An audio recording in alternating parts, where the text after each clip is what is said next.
රුමටොයිඩ් අඩු කරගන්න ක්‍රම හතරක් මම දැන් ඔයාලට කියන්නම්. පළවෙනි එක ඔබ අනිවාර්යයෙන්ම ආහාර රටාව වෙනස් කරගන්න ඕනේ.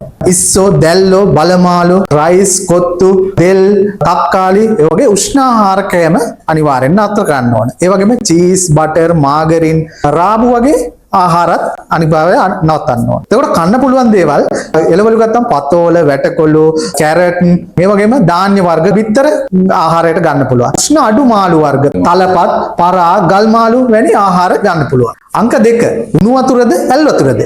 අනිවාර්යෙන්ම ඇල් වතුර භාවිතය නතර කරලා උණු වතුර භාවිතා කරගෙන සිදු කරන්න ඕනේ. සීතල වතුර පාවිච්චි කරාන් පස්සේ වේදනාවල් වැඩි වෙන්න හේතු වෙනවා. ඒ කියන්නේ අපි කියන්නේ වාත දෝෂය කෝප වීමට හේතු වෙනවා. ඒක නිසා අනිවාර්යෙන්ම උණු වතුර පාවිච්චි කිරීමයි වඩාත් යෝග්‍ය. අංක 3 ඔබේ චර්යාව වෙනස් කරගන්න වෙනවා. කෑමට පස්සේ ව්‍යායාම කරන්න එපා. මේ රෝගී තත්ත්වය තියෙනවා නම් බර උස්සන්න, හෙවි වර්ක් ඒ කියන්නේ බර වැඩ කරන්න යන්න එපා. ඔබේ චර්යාවෙනුත් ඔබ මේ අනිවාර්යෙන් පාලනය කරගන්න ඕන. ඉතින් මොනවාද ડોක්ටර් තියෙන ප්‍රතිකාර? අංක 4 අනිවාර්යෙන්ම නිවැරදි ප්‍රතිකාර පද්ධතියක් අනුගමනය කරන්න ඕන.